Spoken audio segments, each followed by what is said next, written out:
This is a section of the day where we're focusing on maybe the people who aren't in this room. So the reason why we're all here is we want to drive changes and improve people's lives through the built environment. And earlier somebody talked about how there was a big gap between the lived experience of the public and between those and those making decisions about policies or practice. And I think there was also discussion earlier about if you got people, ordinary punters, to understand the value of good design, we could perhaps see the changes we've all been talking to. So as a little bit of context to this conversation, the Human Rights Campaign is all about trying to bring that public voice into debate. And so what we did recently, there's a lot of debate about the next generation of new towns in this country. The government has plans to build 10 new ones. So we thought, well, why not ask people living in new towns today what they think and feel about the buildings in them?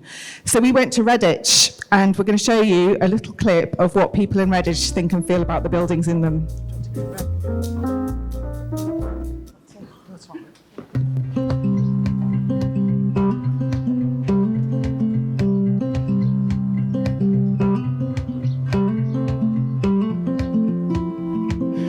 This is the main street into the town centre.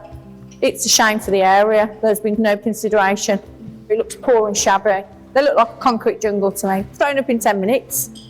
I understand offices typically do have that look, but I say this one in particular is very boring to look at. I think I just pass by it. I wouldn't even glance at it because there's nothing to really look at. It's not got anything to it. It definitely brings a sense of dread. It's nice when you have a good variety of buildings and different architectural styles. It just kind of adds a bit more to your life. It's not as predictable. I think that's a big thing, sort of predictability of buildings. For this building in particular, it makes me feel happy when I'm walking through Redditch Town Centre. It's got a very distinct architectural style, and I think it just adds a bit of variation. It's not so much of a sprawl, but it makes the place look very decorated. I think if it has a bit more to the structure itself, I think it adds unique features that you would be able to look at it and say, that's part of the town. Oh, I'm not a huge fan of the Kingfisher Centre. It does look quite daunting. It towers over you. It looks very industrial. There's lots of pebble dash. It doesn't look very inviting at all. They're very prefab style, flat roofed, small windows, cheap brick. Could make you feel quite depressed living around here. You should be interested in looking at them. One building should not be looking identical to the next one. It should look individual. I feel like buildings should be built as something that people are going to see in their day-to-day lives. It affects how you feel, it affects what you do. And I think that should be put into the decision process a bit more, because they're going to be there for a long time, these buildings. And it's nicer to start with something beautiful that then gets a bit old and weathered than something that was bad to start with and then just gets worse. So it's clear the public do have a view on the buildings in their towns and cities. And George, if I can start with you, you obviously grew up in a new town yourself, and I just would like to invite you to reflect on what you've heard and where you see the public having the ability to influence the planning decisions around and policy decisions around new towns. How long have we got? Yeah, I was brought up in a new town. It's interesting seeing people talk about a new town, which is a different new town to mine, because it feels very different from the imagery. I also think you've got to put it in context. Like, if you grew up in a new town, you've got a completely different perception to someone who visits a new town now, or someone who might have just lived there for 5 or 10 years. So for me, when I was younger, my new town was vibrant, it was busy, it was very humane. It was designed predominantly around kind of bungalows and 2-story, 3, 4-bedroom houses, or 3-story, 6-bedroom houses for extended families. And there was lovely courtyard spaces. It was very pedestrianised. I could walk to school, my primary school, which was about 1.5 miles away, and not cross a single road. If I walked to my comprehensive school, which was probably about 2.5 miles away, I crossed one road, but it was a very, very small B road. And so it was kind of very highly controlled and, for me, very well designed. Life has changed, the economic system has changed, that population's got a lot older. So the young parents who had their first homes when they were 26, 27, 28, 29, which was my mum's age when, well, my mum had me when she was 18, she was even younger, but she was on the property ladder at 21, 22. How many people can get on the property ladder at 21, 22 these days? And my mum, my mum's now 70 this year, and so the entire section of that new town feels a bit older. And you just wonder whether the design's been flexible enough to change over the years to adapt for different needs. Anyway, coming back to your original question, I love a new town, and I hope the government do build some fantastic new towns. They're going to have to get their act together, though, because it's taken way too long. The brilliant thing about new towns in the 1960s is that they were done within about 8 years from the point of conversation in the New Towns Act to them actually being built, which is quite amazing if you think that you're going to build a series of towns for 50 to 80,000 people in a short period of time. And we lived in a different time where there was less bureaucracy as well. So I've met some of the young planners who were in their early 20s, who are now in their 80s, who worked on my new town. And they said we had so much freedom. They had a lot of talent, but they were given a huge amount of freedom to just get on with the job and really experiment with design and make it very human. So I'm not sure if you'd be allowed to do that today. You'd be held accountable so much. But coming on to the last bit of your question, I'm a TV presenter as well as an architect, and my job is to do storytelling. So the simplest thing in the world is, how do we tell stories to people to get them to engage in what we think we're passionate about and could make a difference to their lives? And if you can't tell stories and you can't engage, you've got no campaign. And what are the lessons have you learned over trying to do that? It's really bloody hard. Well, I did a campaign for empty homes a long time ago. We had a decent amount of impact. We brought 9,500 empty homes back into use, which that's 9,500 families, and I was very proud of that. But in some ways, it kind of scratched the surface of the problem when we've got like 350,000 empty buildings across the country. Then I did my council house campaign, which was amazing and lobbied government a lot. It was going to go nowhere with the previous government, but it's got momentum many years later with the current government. So you've just got to work really hard, push really hard, and be very passionate about it, which I know everybody is in this room. You've got to be very, very targeted about how you do it as well. Mm-hmm. I mean, if you want genuine change, you've got to be very focused about who you're taking that message to and the story that you're trying to tell. Yeah. It's not easy, but you've just got to keep going. Because even after my council house campaign, I was like, this isn't working. What am I doing? This is a waste of time. Government aren't changing. And then a few years later, with a change of government, it's beginning to change. Yeah. Well, you mentioned storytelling there, and Noris, we've seen some of your brilliant, innovative storytelling throughout the day today. I just wanted to kick off by asking why you set about doing this. What did you see the need in terms of using your platform and channel to, I suppose, educate? And can I ask a question as well? What's it like being called a TikTok megastar? Wow. That's like big. That's a new one. I mean, I've never heard of that before, but. Yeah, I mean, I've always had interest in design, and especially as an aspiring architect, I've always asked myself the same question: is how do we create thriving communities and places that people want to be in? And I think we're in this golden era where everyone's sort of aware of their surroundings, and I feel like it's our job to help communicate how good design is actually valuable in their lives. And 70% of homeowners actually agree that good design actually does impact their mental health. So it's a case of, ensuring that we communicate that, to the next generation so that people see value in design that impacts well-being. Now, why did I start with, social housing? And I grew up in a council estate in Battersea, and I realized that in these spaces, I always felt like there was this shadow looming over this. You can't go outside too late, or it's not safe. And I think when I was in my architectural journey, I started to realize how little things and little details in design really impacted how we felt in these spaces. I came across hostile architecture, and then outside of the doors in West Stanley Estate, it almost feels like a cage. And I started thinking, these are very oppressive designs that don't make people feel like they're going into their house. And then I thought, you know what, let me shed light into the design philosophies of architects when they were designing these estates in the 1960s and 70s, and really uncover how architecture and great design plays an important role into making sure that, you know, you go into your home and you feel safe and you feel relaxed and you feel more productive. So I think that's the main driver. Yeah.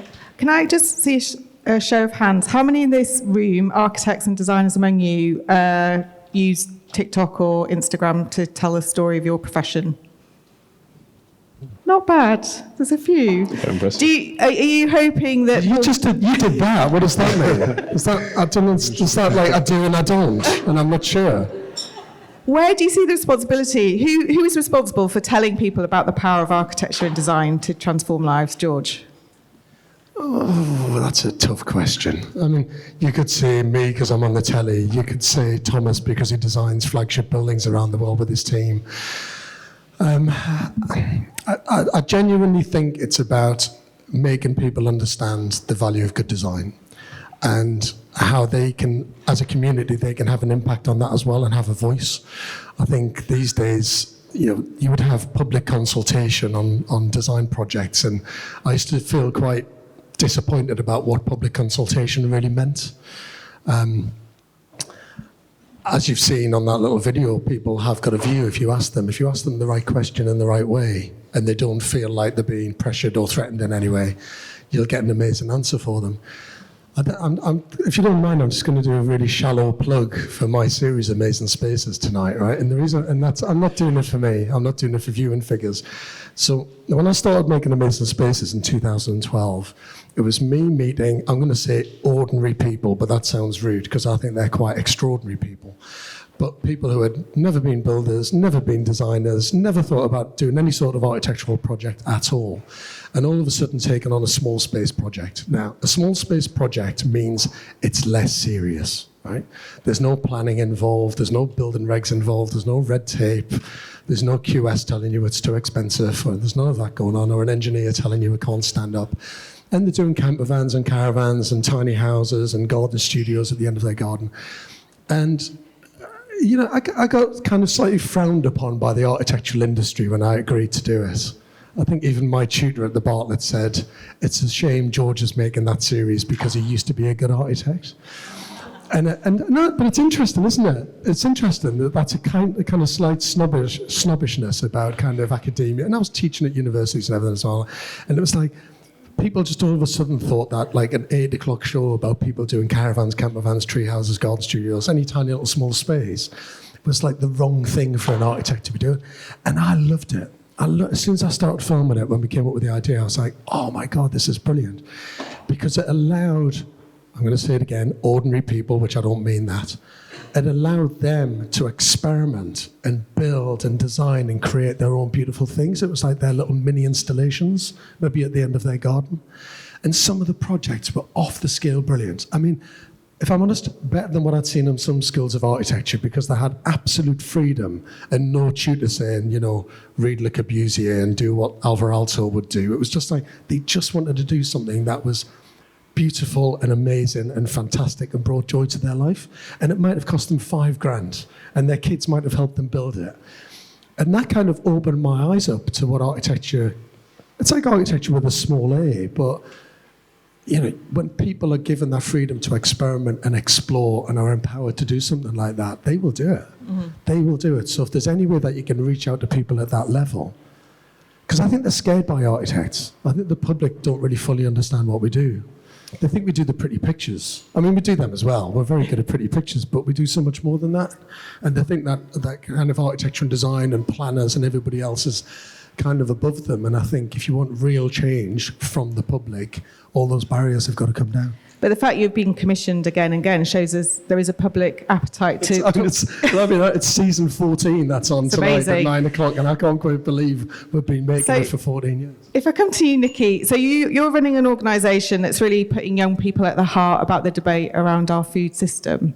And we talk, and Thomas talks a lot about the analogy of like producing better nutritional buildings.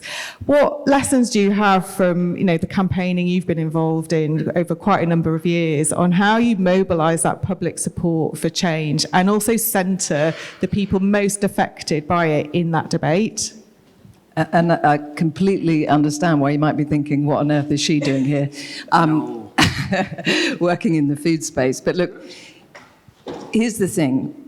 When it comes to health, when it comes to food-related health, we tend to think of it as an individualistic responsibility. So even though 63% of our population already has or is at risk of developing a food-related health problem, we look in the mirror and we blame ourselves for it. A third of primary school children now face a future, an almost certain future, of food-related health problems, and yet we blame the parents for it. And what that individualistic focus does is gives those that are responsible for shaping the world we live in a license to continue doing what they're doing without accountability for the impact it's having on all of us and on our health. So when Bite Back started, we knew two things. Intuitively, instinctively, we knew there had to be a different story, so we set about finding it.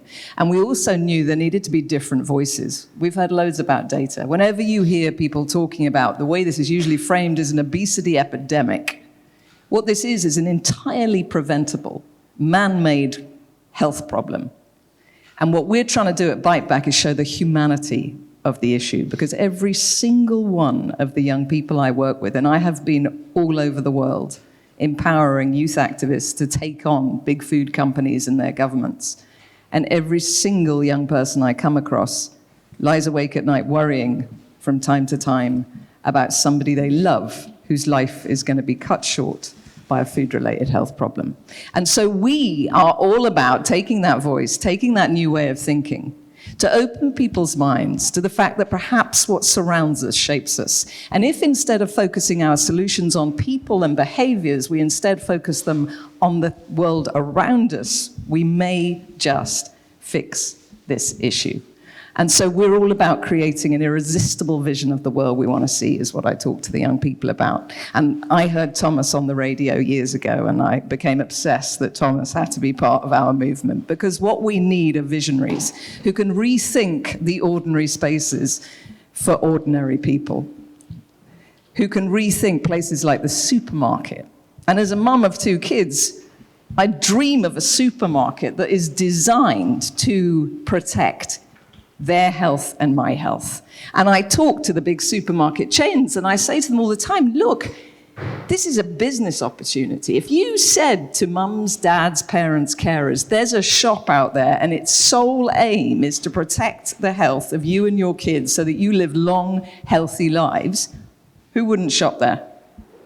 And yet, for whatever reason, and it's largely because we think of it as a choice narrative, as individualism, we don't focus the solutions on the world around us. We, decade after decade, £1 million government campaign after £1 million government campaign, focus them on trying to change the behavior.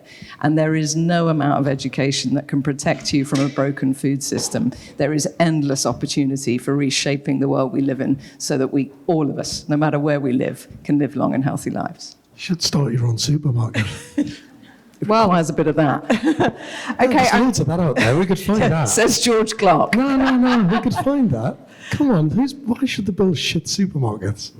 It's ridiculous. You're in. You're in the company. I know some designers who might be able to help you with that. So I am going to throw it open to the audience in a minute because I know there'll be loads of questions. But I do want us to remain hopeful, though, because I know campaigning takes a long time, and social we're all change. hopeful, otherwise we wouldn't be here. Yeah, exactly. And we wouldn't give up the fight, so that's all brilliant. Before we break for audience Q&A, can you just, each of you, tell us one thing that you're hopeful about, and what building you think we should all go and see to put a smile on our face?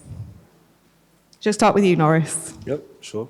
One thing I'm hopeful about, well, I'm hopeful that these conversations actually turn into something very productive, and that, in terms of funding and policies, they are centered around investing in good quality designs, good quality homes, and less about, hitting the numbers, 1.5 million homes.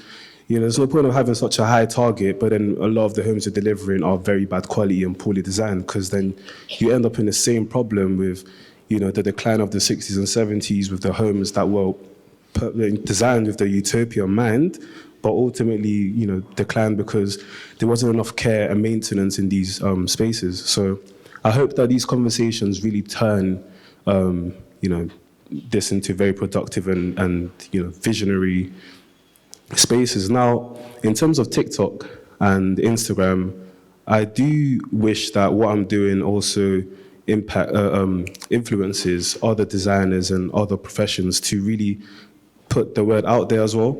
I know loads of people that are not even into architecture and design have come up to me and was like, I didn't even know buildings did this. I didn't even know what facade is. And now they're using architectural terms that I never thought they would be using. And it's like, this is the beauty of putting the word out there and educating people in, you know, how these spaces influence, you know, where they live. Now, that's the hope, essentially, to have more voices out there and ensure that future designers have the creative license to really go and push the boundaries when it comes to good design and not have to worry about, oh, the budget is too low. You know, that's what we want to change, the narrative of good design. And what building would you recommend people go and see that puts a smile on your face?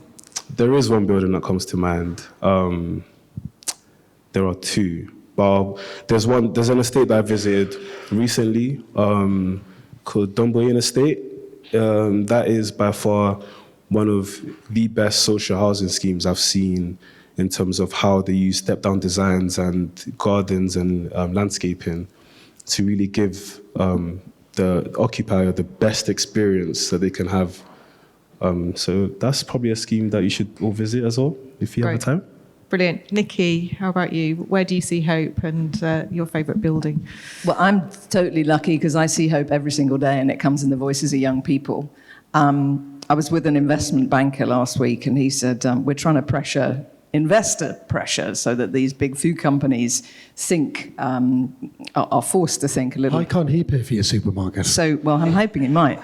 That's also a work in progress. But he said it's going to be 100 years before anyone in the business of making money cares about this stuff, by the way.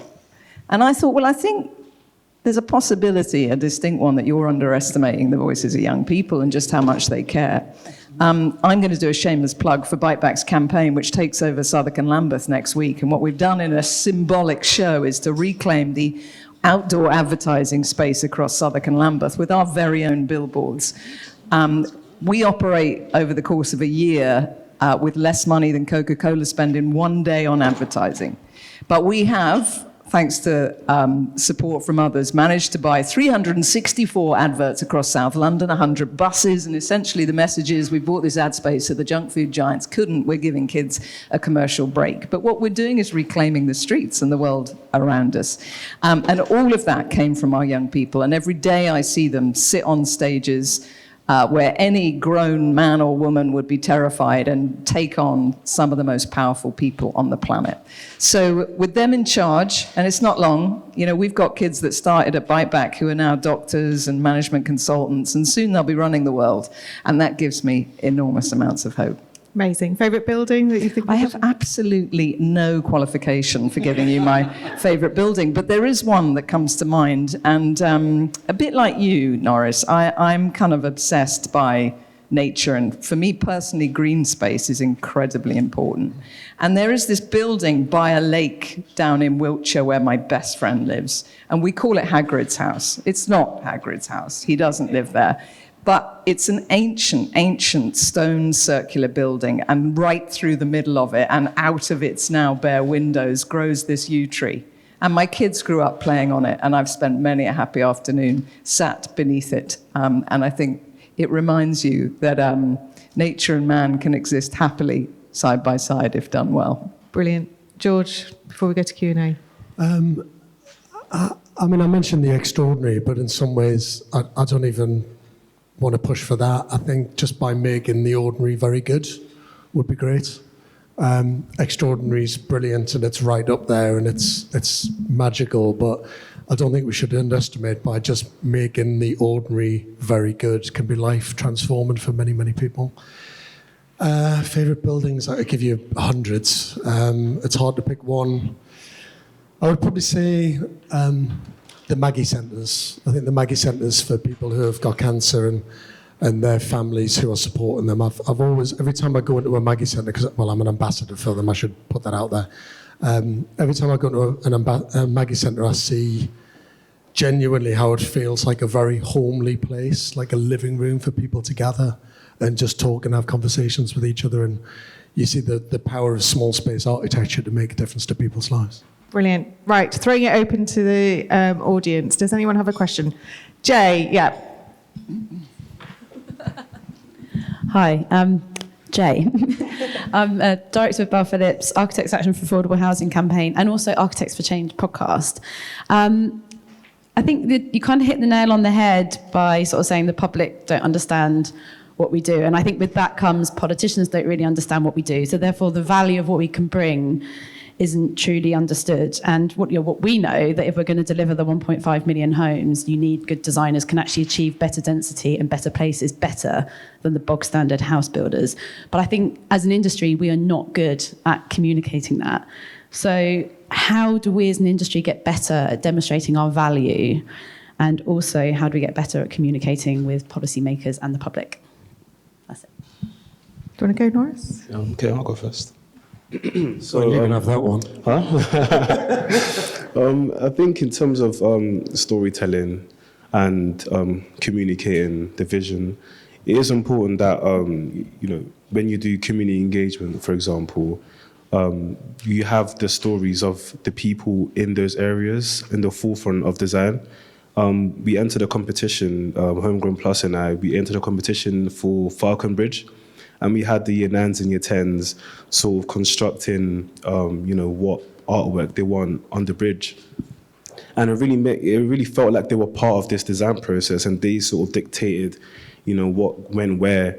And I think those tiny elements of people feeling like they're involved and narratives being drawn by people's stories, that's what's going to help push the vision. And when you talk about storytelling for short form content, for example, you only have like 3 seconds to really captivate people's minds, and you do that by encasing all these stories that you put together and really putting it out there in a way that's easy to understand without it feeling like you're imposing on or educating them.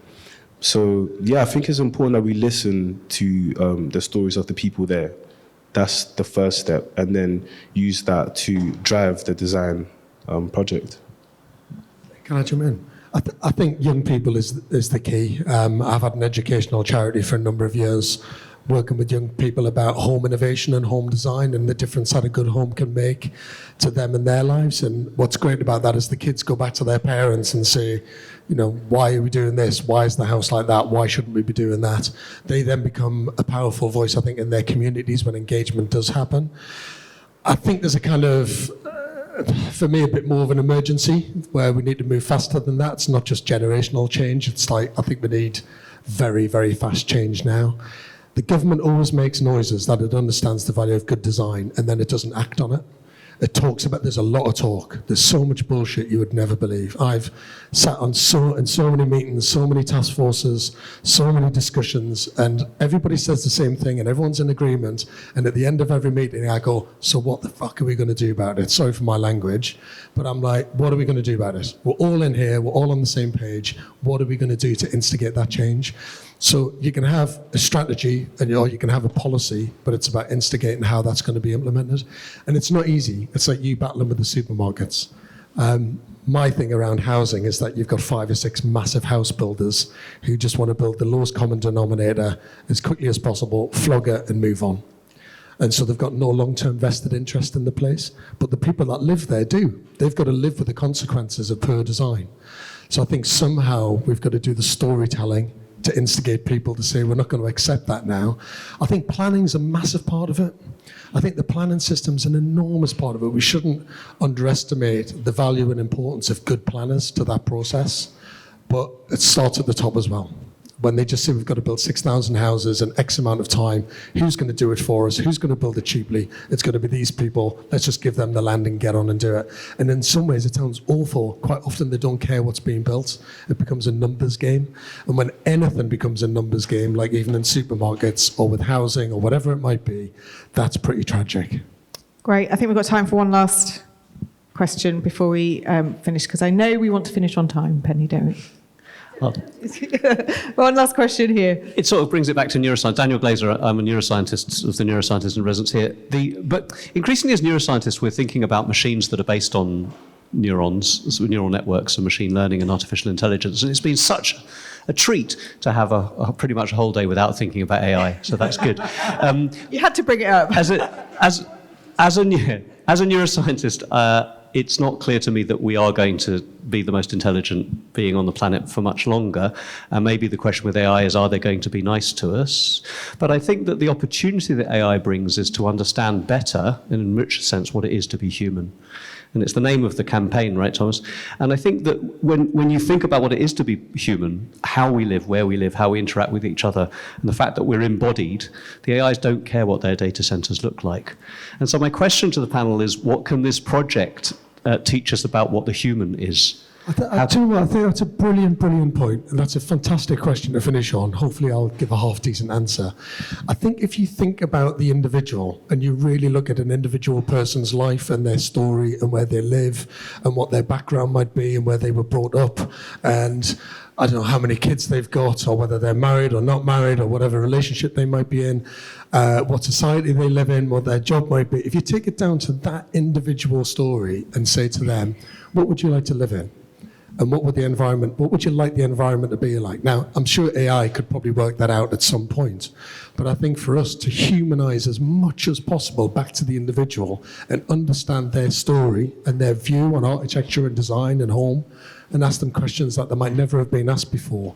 I'm fascinated by what answers you get. I used to do this simple thing. This is the most low-tech thing in the world, right?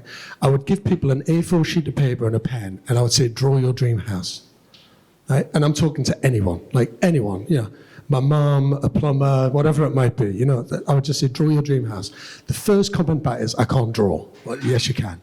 If you can make a mark on a piece of paper, you can draw, right? And I remember my mom drew a single-story house, quite modern, a little modern pavilion house with a courtyard in the middle. And it blew my mind. One, it was a nice drawing. But I said, Mom, where did that even come from? And you could tell, she said, well, no one's asked me the question before, but I have thought about it sometimes. She went, I want a single-story house, so when I get older, I don't have to go up the stairs. And I want a courtyard in the middle so I can watch the grandkids play safely in the courtyard garden. And I was like, fuck. It kind of blew my mind. But nobody had asked that question before. No one was asking her to visualize what a dream home could be for her. And I think your point of getting down to the human scale, but for me, the individual scale, it's not just about humanity, it's about individual stories and what people want. And I think if we ask as many questions, I'd love to know what AI would come up with if it had all of that data. No, because you imagine though, if it had all that personal storytelling data and then start to analyze it, I'd be fascinated by that. I think it's a brilliant question. Nicki, is AI influencing your way of approaching I don't know about AI. It's great for helping me come up with my irresistible vision of the world I want to see when I just tap in what would look like, and up comes my vision. It's a joy. But I think what it is to be human is to experience connection. And I think what we need to do is build a world that enables connection instead of a world that increasingly drives people apart.